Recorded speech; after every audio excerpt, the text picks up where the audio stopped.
This is my video, how to get back to writing after a break. There I was sitting right after college, sitting with a notebook in front of me. I had been talking about how much I loved writing and journaling and reading since I had gotten to college. This is the moment when I realized that I hadn't done anything. I hadn't read for fun or written for fun in almost a year. The thing about college is no one tells you that you run the risk of losing a lot of the hobbies that you really liked. This video is one of the many ways that I've used to motivate myself to get back to writing, because if you're talking about writing, then you're going to be thinking about writing, and then you're going to actually want to go write. Number 1. Figure out your long-term goals and then break it down into measurable little steps. I'm a teacher, and one of the annoying things that they drill into your head about writing lesson plans and that sort of thing is that you need to have tangible objectives. First things first, you got to figure out what is your long-term goal, and then you have to figure out little objectives or little goals, I guess, along the way. The same thing can be applied to writing. You have to make sure that they are tangible goals. They are things that you can literally measure out and then check off a to-do list. They're not just these big amorphous blobs, right? Because, for example, how frustrating would it be for a teacher to try to grade you based off of just like looking at you and trying to read your mind to figure out if you learned a concept about the quadratic formula just by looking at you. They can't do that. So you have to prove it. If you're a teacher, you have to prove it by giving your students a test or a quiz or an exit ticket or whatever. This is not an education video, so moving on. The point is that if you work towards something that's measurable, you're more likely to actually do it. That's why people who say, I want you to go to the gym 3 times a week, are more likely to actually stick to the New Year's resolutions than the people who say, I want to exercise more. Because at the end of the day, what is more? It's a subjective term. Your goal needs to be objective. You either meet it or you don't, or you get close. So ask yourself, what is something that you can measure to make your goal attainable? Now, what is your long-term goal? Do you want to get published? Do you want to finish writing a book and get an agent by the end of the year? Do you, 10 years from now, do you want to be a full-time writer? Or do you want to just submit some poems to some magazines to get published? What do you want to get out of writing? Once you figure that out, then you can break everything down. And then you can figure out what is your short-term goal that is attainable. It's very important that you keep it realistic. You will not write 10 books in the span of a month. I'm sorry, someone had to tell you. Ask yourself, what is something you can measure to make your goal attainable? Do you want to be able to write 5,000 words in an hour? If you do that, good luck. Do you want to write that first part of a YA Penguin thriller trilogy that you've been talking about for years? Are you trying to get 3 new fan fictions churned out before the year is up? Once you figure that out, the rest is kind of easy. Number 2, create a space and a schedule for your work. Pick a window of time for you to start writing. The writing should be part of a predictable routine. I try to find at least half an hour to work on a project. I use the term work on a project as opposed to just writing, because I feel as long as you're working on your story, regardless of where you are in the actual writing process, if you're revising, if you're just researching and world building, as long as you're working on your project and it is in your mind, you are doing something to make that, to get one step closer to that goal, I consider that part of the writing process. Then you're going to find a place in your home or your room, depending on what you're working with, for you to do your writing.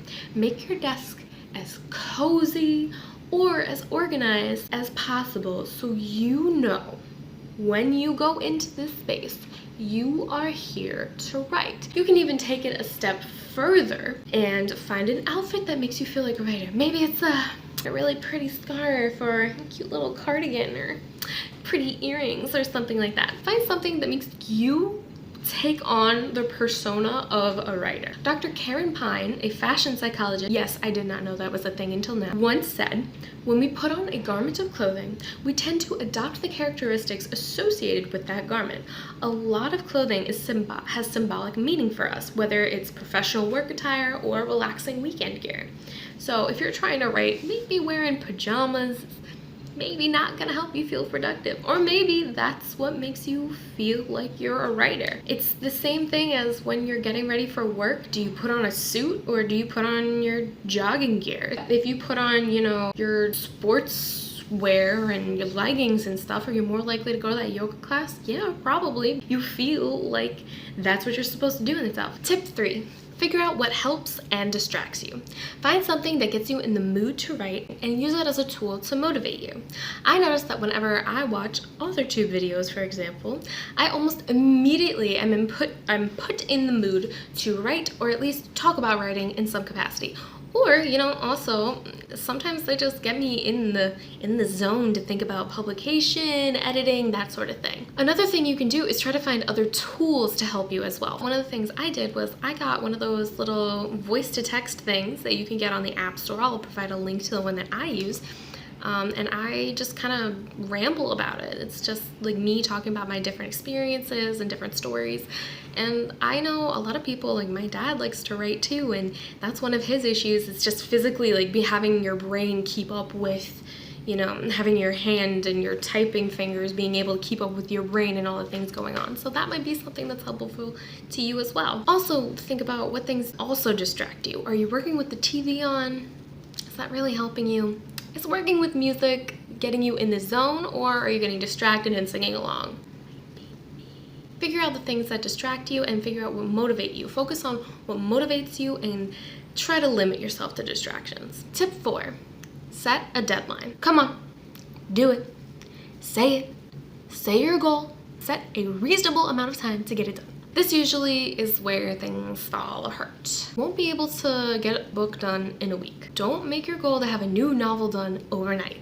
You'll set yourself up to be disappointed.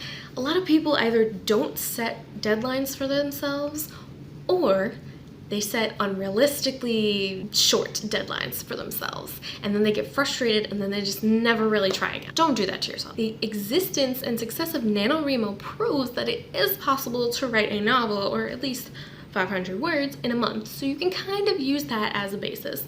About a month or two for a book, a week or two for a short story, whatever floats your boat. Poems, I don't really have experience with setting deadlines for poems. It just kind of happens. So maybe a poem takes you like 2 days to write.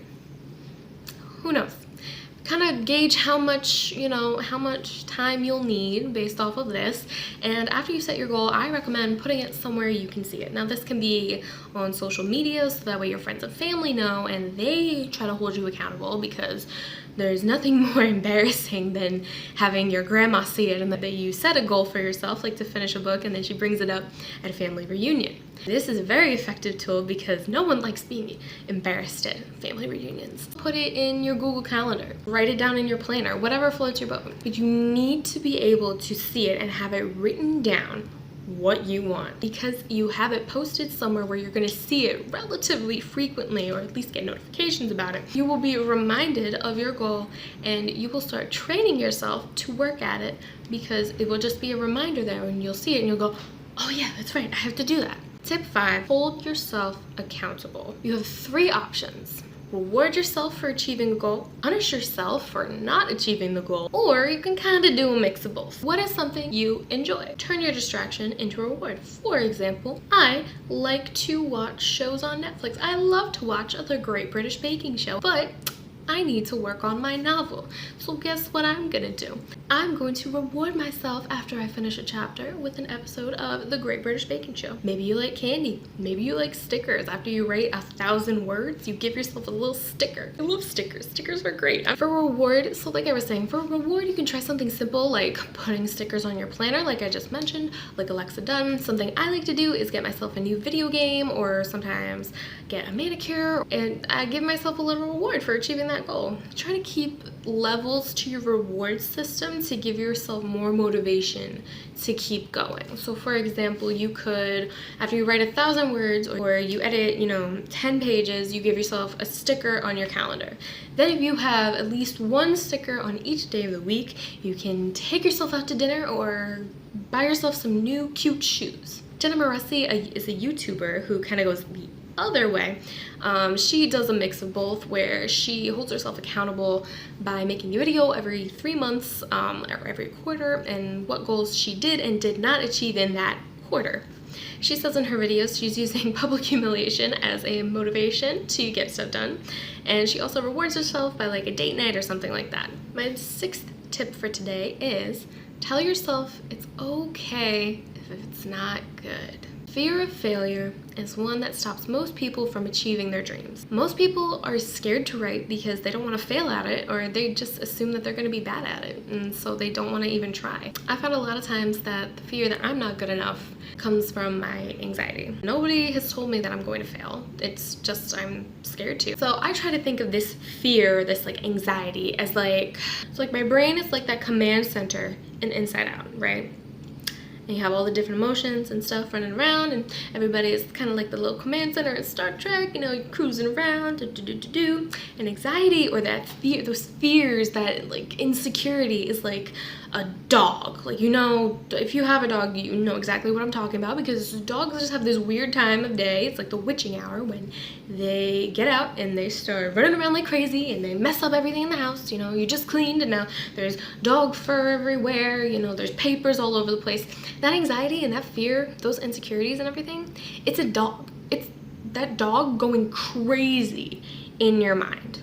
It's running around and it's stopping you from doing what you want to do. You know, the dog means well. I love dogs. I'm a dog person. The dog means well. Doesn't mean to hurt you, but sometimes it gets out and it just messes stuff up a little bit. So I try to think of my anxiety as a dog that's just running around, and once I realize that's what it is, then that's when I can take control of this situation, and I can put the anxiety dog back in its cage or back in its little area and fence it in and let it, you know, have me worry about rational things instead of, you know, making me feel insecure and cry and stuff like that. Remember, the fact that you're writing something means you are already on your way to success. You are already on your way to getting better.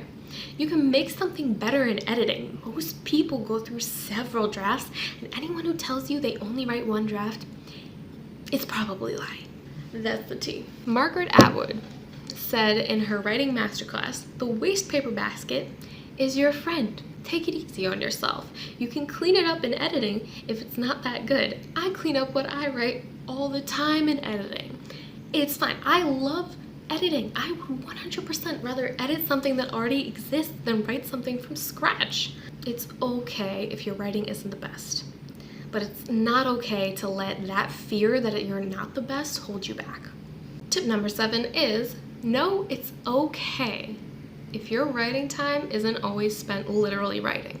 Now, I kind of hinted to this before, but I want to elaborate on it a little bit. It's okay if you have to take a break to fill the well after a project. A lot of authors kind of create this facade of efficiency and being really prolific and writing, literally writing, tap, tap, tap, all the time. And that's just not realistic. I love writing. It's one of my favorite things to do. One of, not the only thing I do. It's okay if you finish writing a project that you don't go immediately to the next one. It's okay if you have several projects going at once and you just want to take a break and read a book. If you don't take breaks, you will burn yourself out. You can't pour from an empty cup. It's okay if you spend your designated writing time revising or researching and not literally writing. You're still working towards your overall goal. Sometimes that's all you can do. My last tip for today before I go is remember to have fun. This is something that is supposed to be fun that you do. If you are watching this video, you probably already enjoy writing. It shouldn't be really, really stressful. You know, a little stress here and there is good. It's okay, but stressing yourself out, it's not going to do you any good. It's not going to make you a better writer if you burn yourself out or don't take care of yourself. It's not going to make you more successful if you stay up all night finishing that chapter than if you go to bed because you're tired. You shouldn't be stressing yourself out. If you're stuck in the outlining phase, just do it. Alright, that's all I got for you today. If you want more content like this, please hit that like button and subscribe for more fabulous content. And of course, happy writing!